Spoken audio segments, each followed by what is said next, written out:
Focus रहता है।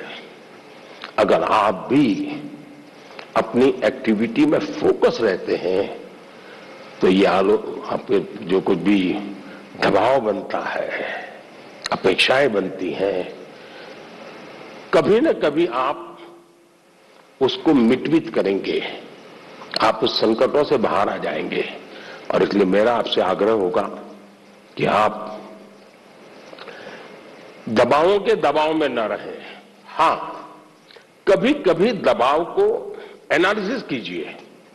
कहीं ऐसा तो नहीं है कि आप स्वयं के विषय में अंडर एस्टिमेट कर रहे हैं। आपकी क्षमता बहुत है, लेकिन आप खुद ही इतने डिफरेंस मेंटालिटी के हैं कि नया करने के लिए सोचते नहीं। तो कभी कभी वो अपेक्षाएं बहुत बड़ी ताकत बन जाती है, बड़ी ऊर्जा बन जाती है। और इसलिए अपेक्षाएं, मां बाप को क्या करना वो मैं पहले ही कहा, सामाजिक दबाव में मां बाप ने बच्चों पर दबाव ट्रांसफर नहीं करना चाहिए, लेकिन बच्चों ने अपनी क्षमता से कम भी अपने आप को नहीं आंकना चाहिए। और दोनों चीजों की बल देंगे तो मुझे पक्का विश्वास है कि आप ऐसी समस्याओं को बहुत आराम से सुलझा लेंगे।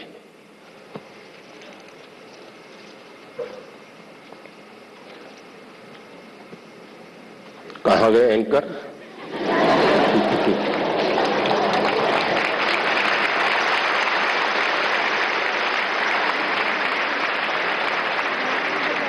माननीय प्रधानमंत्री जी, आपका कोटि कोटि धन्यवाद। आपके प्रेरक वचनों से अभिभावकों का अपने बच्चों के लिए समझने का मार्ग मिला है। मान्यवर के दबाव में न रहें, हम गांठ बांधकर परीक्षा में उत्साह बनाए रखेंगे। आपका धन्यवाद। माननीय प्रधानमंत्री जी, चंबा प्रकृति के अनछुए सौंदर्य को समेटे भारत के पेरिस के रूप में प्रसिद्ध पर्वतीय नगर है। चंबा हिमाचल प्रदेश से आरुषि ठाकुर आभासी माध्यम से हमसे जुड़ रही हैं। आरुषि, कृपया अपना प्रश्न पूछे। माननीय प्रधानमंत्री जी, नमस्कार। मेरा नाम आरुषि ठाकुर है और मैं केंद्रीय विद्यालय बनीखेत ढलौजी, जिला चंबा की कक्षा 11वीं की छात्रा हूँ। माननीय, मेरा आपसे यह प्रश्न है कि परीक्षा के दौरान जो बात मुझे सबसे ज्यादा परेशान करती है वह यह है कि मैं पढ़ाई कहाँ से शुरू करूँ। मुझे हमेशा लगता है कि मैं सब कुछ भूल गई हूँ और मैं इसी के ही बारे में सोचती रहती हूँ, जो मुझे काफी तनाव देता है। कृपया कर मार्गदर्शन कीजिए। धन्यवाद सर। धन्यवाद आरुषि।